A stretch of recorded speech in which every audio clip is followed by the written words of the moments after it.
Olá, estamos nós de volta aqui, né? Deu para pensar um pouquinho na desigualdade, na pobreza, na exclusão social? É bom pensar muito seriamente nisso, porque esses são problemas que acompanham, né, a sociedade brasileira há muito tempo, são muito resistentes às tentativas de mudança, então é preciso muita gente pensando seriamente nesse assunto. Não que seja um problema só do Brasil, da sociedade brasileira, né? O mundo é muito desigual, a sociedade moderna, né? Ela é muito desigual, mas no nosso caso nós temos problemas de persistência da desigualdade, da pobreza e da exclusão. Então, vamos avançar discutindo como é que se tenta solucionar esses problemas. Se tenta solucionar esses problemas através das políticas sociais, né? As políticas sociais, conforme vocês podem ver aqui no nosso slide, elas são ações organizadas pelo Estado, conduzidas com a participação direta ou indireta da sociedade, através de parcerias, através, enfim, de diverso voluntariado, diversas formas de participação da sociedade, a fim de enfrentar a pobreza, a desigualdade e a exclusão social. As políticas sociais, elas podem ser políticas distributivas, conforme a gente já viu no estudo de políticas públicas, né? Aquelas políticas que alocam bens ou serviços a determinados indivíduos, financiando esses bens ou serviços com o produto comum de toda a sociedade, né? Com a renda produzida pela sociedade como um todo, de tal maneira que não há como identificar quem está pagando por elas. Então, o que são políticas distributivas? Exemplos, por exemplo, Bolsa Família, política distributiva, educação é política distributiva, saúde é política distributiva, mas também habitação é política distributiva, enfim, todos esses benefícios que são direcionados ao conjunto da população como um todo e são financiados também pelo conjunto da população, são políticas distributivas, né? As políticas sociais também podem ser redistributivas. As políticas redistributivas são aquelas que beneficiam alguns grupos, mas para que elas se realizem, é necessário que outros grupos específicos paguem por elas, né? Então, por exemplo, reforma agrária é o melhor exemplo de política redistributiva, né? Onde a ideia é se tirar o que existe de excesso de um grupo e transferir para outro grupo. E essa característica faz com que as políticas redistributivas sejam muito conflituosas, enquanto que as políticas distributivas não são, em geral, conflituosas.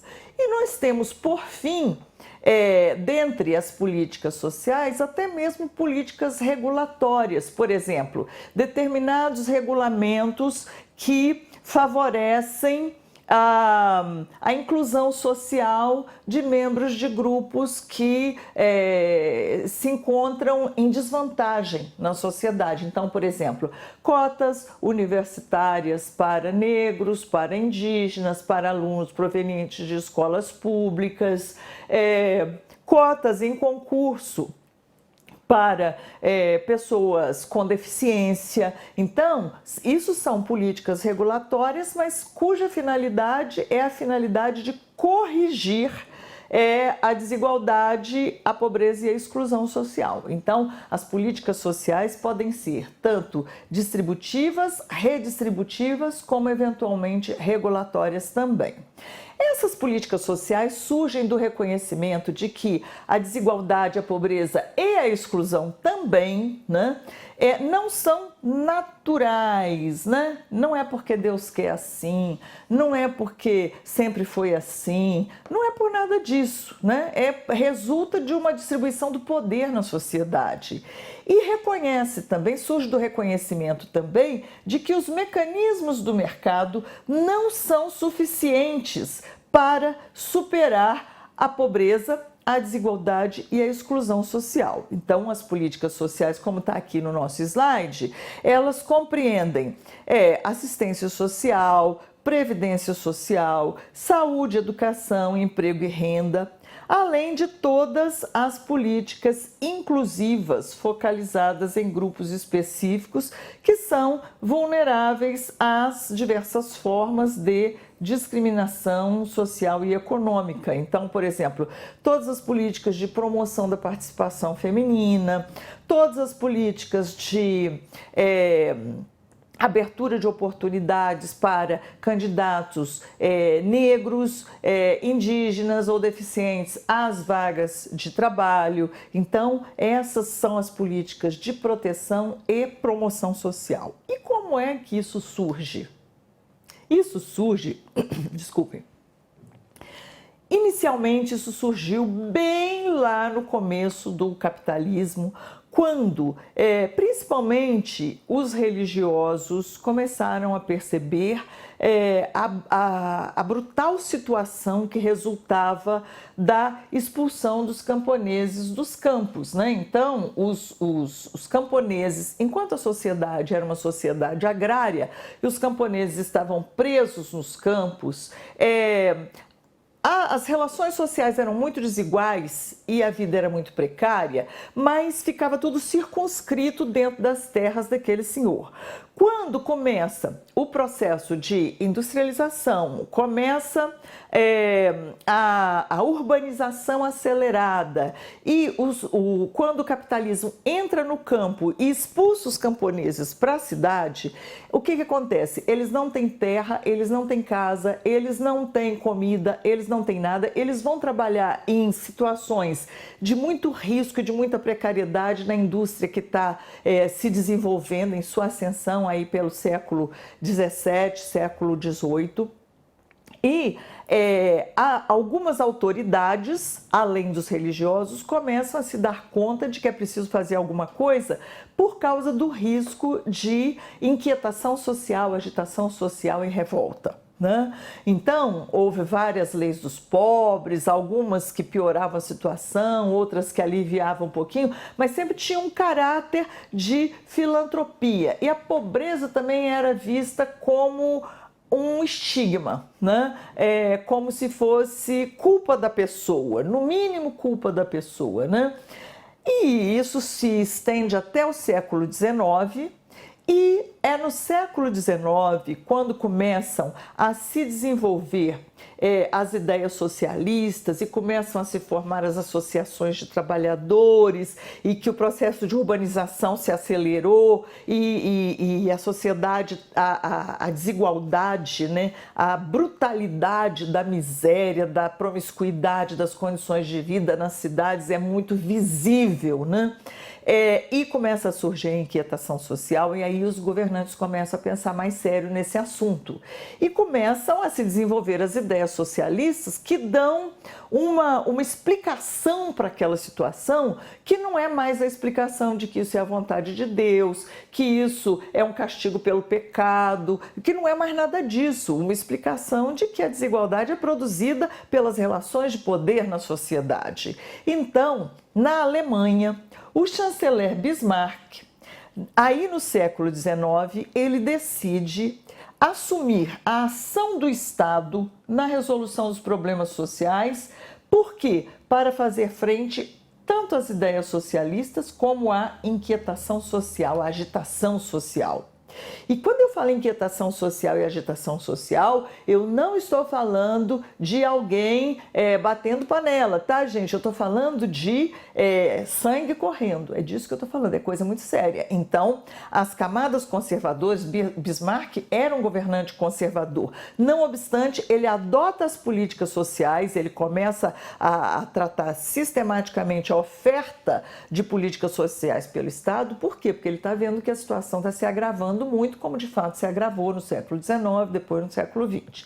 E então, aí no século XIX, ele instituiu de forma bastante pragmática, né? Não era alguma coisa que tivesse uma estrutura teórica por trás ainda, mas ele institui a lei de acidentes de trabalho, o reconhecimento dos sindicatos, que já estavam se organizando, já existiam, o seguro de doença, ou seja, das pessoas não ficarem morrendo de fome porque estavam doentes, acidente de trabalho ou invalidez. E ele lança as bases do moderno sistema de previdência, né? Com as seguintes características que nós observamos aqui no nosso slide. Primeiro, a adoção de uma técnica semelhante à do seguro privado.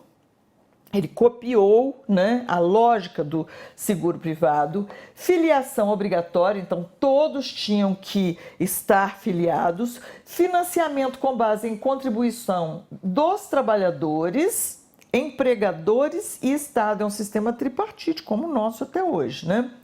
Proteção contra os riscos profissionais, o que é isso? Doenças profissionais, acidente, morte, né?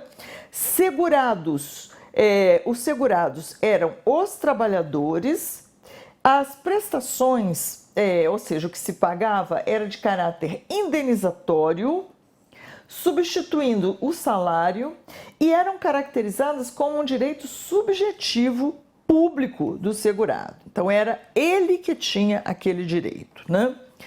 Então, é a ideia de que o Estado protegia quem contribuía, e quem contribuía eram os trabalhadores, né, que estavam ali inseridos formalmente na estrutura produtiva. Não era um sistema universalizado, tá? Então, com o tempo, essa proteção se revelou insuficiente. E com as crises do capitalismo, então, o pensamento começou o pensamento social, né, e econômico começou a elaborar sobre esses problemas. E o final do século XIX e o início do século XX, as 3 primeiras décadas, né, até a crise de 1929, 1930, esse período foi um período muito fértil para essas ideias. Por quê? Porque a crise estava ali mostrada nas suas cores mais sombrias, não havia como duvidar de que alguma coisa muito errada estava acontecendo, então tanto os governos quanto os estudiosos começaram a pensar a respeito disso. E um desses estudiosos, o sueco Gunnar Myrdal, ele apresenta essa proposição de que os mercados de trabalho e a organização da produção poderiam ser racionalizados mediante a utilização de regulamentos sociais para obter um nível mais alto de produtividade. Olha só, a crise está acontecendo, né? E estão refletindo sobre isso e tentando lidar com a crise. Mas existia uma perspectiva muito clara que o argumento social não era suficiente, então recorria-se ao argumento econômico. Então, como a gente vê aqui no nosso slide, Myrdal propunha isso aqui, as modernas políticas sociais fossem totalmente diferentes das antigas políticas de auxílio à pobreza, porque as modernas políticas sociais são investimentos e não custos. E também a esfera social, a vida social, etc., deveria ser racionalizada através do uso de políticas sociais como políticas familiares, sempre em benefício da maior eficiência nacional. As políticas sociais não eram, portanto, uma simples questão, ou não eram apresentadas como uma simples questão de redistribuição da renda, mas como uma questão vital para o desenvolvimento econômico e deveriam ter e tinham como objetivo principal o aumento do PIB, ou seja, a riqueza do país. Então, a ideia, isso aqui rompe definitivamente com a ideia da filantropia, né? A ideia de que as políticas sociais modernas seriam eficientes e produtivas devido à sua ação profilática, né, e preventiva, direcionada para evitar o surgimento de bolsões de pobreza e miséria e criar maiores riquezas, que é a ideia de uma sociedade mais rica, mais justa, mais equilibrada, né? Então, a A Grande Depressão, conforme eu disse, deu origem a muitas discussões, muitas teorizações e muitas iniciativas também. Então, a Grande Depressão de 1929, por exemplo, ela dá origem a políticas econômicas intervencionistas nos Estados Unidos, na Alemanha, na Inglaterra, em vários países do hemisfério norte. E em 1936, John Maynard Keynes, famoso, né? Todos nós em algum momento já ouvimos falar, pelo menos na imprensa, sobre esse autor. Keynes vai afirmar que o ciclo econômico, ou seja, a oferta, a procura, a produção, circulação de mercadorias, o ciclo econômico não é autorregulado, ou seja, o mercado não é autorregulado. Ao contrário do que muitos liberais propunham, né, de que existiria a mão invisível do mercado, que se não houvesse interferência, essa mão invisível regularia, né, a distribuição dos bens e tudo. Keynes diz que não é autorregulado e o sistema capitalista seria incapaz de gerar empregos suficientes para absorver a mão de obra. Então, sempre haveria um excedente de mão de obra que, conforme Marx tinha previsto no passado, né, um século antes, esse excedente de mão de obra serviria para manter os salários artificialmente baixos e em níveis até miseráveis. Então, Keynes dizia, por isso é papel do Estado operar como agente de controle da economia, com o objetivo de conduzir a um sistema de pleno emprego. Por quê? Porque tendo pleno emprego, haveria como equilibrar a distribuição da riqueza numa sociedade e não se teria os bolsões de miséria.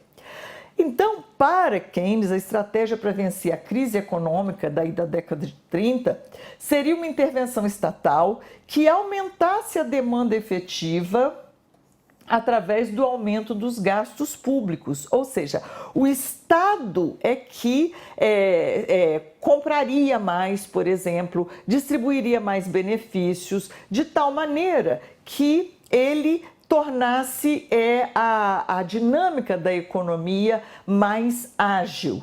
E o Estado teria tanto o direito como o dever de conceder benefícios sociais para garantir à população um padrão mínimo de vida, de qualidade de vida, como o salário mínimo, e salário-desemprego, redução da jornada de trabalho, oferta de educação e assistência médica gratuita. Então, nós temos aí duas grandes teorizações, pelo menos a respeito das políticas sociais como motor da economia e não como um paliativo para ir corrigindo os estragos que o desenvolvimento econômico faz, percebem?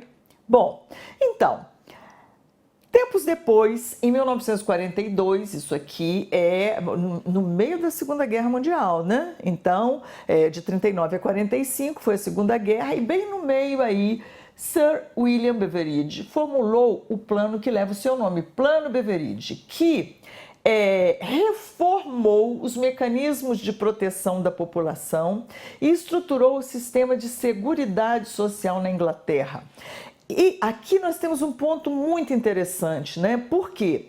Porque esse sistema de seguridade social, ele deixa de ser, como era lá no sistema bismarckiano, restrito aos que contribuíssem e passa a ser um sistema de natureza universal, baseado na participação compulsória de toda a população, ou seja, todo mundo paga imposto, todo mundo faz contribuições e todo mundo tem a proteção necessária. O Plano Beveridge implantou um regime de repartição onde as contribuições sociais são direcionadas para um fundo único. Desse fundo saem os recursos para a concessão de benefícios e prestação dos diversos serviços. O funcionamento do sistema se operacionaliza através de um pacto intergeracional. O que é um pacto intergeracional? É o quê? A geração que está trabalhando hoje contribui e isso financia a geração que trabalhou um pouco antes e que está aposentada agora, né? E o ciclo vai se repetindo, né? Então, é sempre uma geração que trabalha, contribui e financia a geração que está aposentada agora e forma também um fundo para que no futuro eles venham a ser protegidos também com aquele mesmo recurso. Então, é um pacto intergeracional de tal forma que a classe trabalhadora e a sociedade de hoje garantem os recursos necessários para a concessão dos benefícios atualmente pagos. E à medida que vão se sucedendo as gerações e o sistema continua, sempre tem alguém recebendo, porque tem alguém trabalhando, produzindo e contribuindo para que possa sustentar os que estão saindo do mercado de trabalho, e não só os que estão saindo do mercado de trabalho, mas aqueles que necessitam de benefícios outros porque estão numa situação de desvantagem na sociedade. Então, esse modelo beveridiano, ele priorizou 3 áreas de atuação. A assistência, que compreende as políticas de renda mínima aos necessitados, a previdência, que são os mecanismos reparadores para a classe trabalhadora no caso de necessidades sociais. O que é isso, gente? Seguro-saúde, seguro-desemprego, salário mínimo, enfim, todos esses, e aposentadoria, naturalmente, né? Todos esses mecanismos reparadores para a classe trabalhadora e saúde para toda a população. Então é importante vocês verem aqui que tem aqui 3 categorias, né? Tem aqueles que estão necessitados e que não têm como se prover e que, portanto, a assistência os atende. A previdência, que é resultante das contribuições daqueles que trabalham, né? E que em algum momento podem enfrentar situações de vulnerabilidade. E tem aquilo que é o universo todo, né? Saúde para toda a população. Esse sistema é o sistema que ainda hoje funciona. O modelo brasileiro é baseado nessa estrutura do modelo beveridiano e trabalha com a ideia de seguridade social, ou seja, existe uma obrigação para que se garanta todos os cidadãos a sua libertação das situações de necessidade, de vulnerabilidade, né, de precariedade como condição indispensável para o exercício da cidadania, ou seja, o efetivo gozo dos direitos civis e políticos, porque de fato não há como alguém que não sabe o que vai comer no dia de hoje, ou se terá o que comer no dia de hoje, o que é mais sério ainda, ficar se dedicando às suas manifestações de opinião, de manifestações políticas e outras manifestações, né? A necessidade básica, ela é premente e ela que determina o curso da vida das pessoas. Então, a ideia da seguridade é isso, uma proteção tal que liberte as pessoas dos imperativos básicos da sobrevivência, da necessidade de comer, de ter um teto, coisas básicas fundamentais, para que aí sim faça sentido ter direitos civis e políticos, né? E esse conceito, ele vai além da preocupação com a renda. Ele se orienta para um conceito amplo de necessidades humanas, que são apreciadas no sentido de avaliadas em virtude da evolução social. Ou seja, isso é uma característica da política social. A gente nunca tem como dizer o que é o máximo da política social, a gente só tem como dizer o que é o mínimo. Por quê? Porque à medida que a sociedade evolui, outras necessidades surgem e devem ser atendidas como condição para que todos se desenvolvam em igualdade de condições e a sociedade se torne mais rica e mais progressista. A ideia central desse modelo é de solidariedade social, portanto, mediante um pacto entre gerações. E os princípios do Plano Beveridge são esses aqui: proteção para toda a população da totalidade dos riscos sociais, ou seja, desde o momento que a criança nasce né? Da proteção ao recém-nascido, da proteção à infância, durante toda a vida, o crescimento e a vida produtiva das pessoas, até o momento que a pessoa morre, e a proteção que aqueles que dependem dela deveriam receber, né? Que são as pensões. Prestações em valor uniforme que correspondam ao suprimento das necessidades vitais. Financiamento da Seguridade Social através de contribuições, no que tange às prestações em geral, e impostos no que diz respeito aos abonos de família e ao tratamento de saúde. Então, quer dizer, a fonte da renda para cada um é um pouco diferente, né? Gestão pública e complemento das medidas por meio dessas medidas sociais de proteção propriamente ditas, por meio de política de pleno emprego, política sanitária e de saúde com atendimento gratuito de toda a população. Então, por exemplo, no Brasil, só em torno aí foi em meados da década de 80 começou a se discutir a universalização da saúde, só na Constituição de 88 que, de fato, o direito de acesso à saúde se tornou universalizado. Então, por isso que é importante, né, essa ênfase de toda a população, né? Então, com isso nós concluímos mais esse bloco. Acho que tem bastante informação aí para vocês pensarem, entenderem a política social. Nós vamos descansar um pouquinho e voltamos em seguida dando prosseguimento à nossa discussão de desigualdade e políticas sociais. Até daqui a pouco.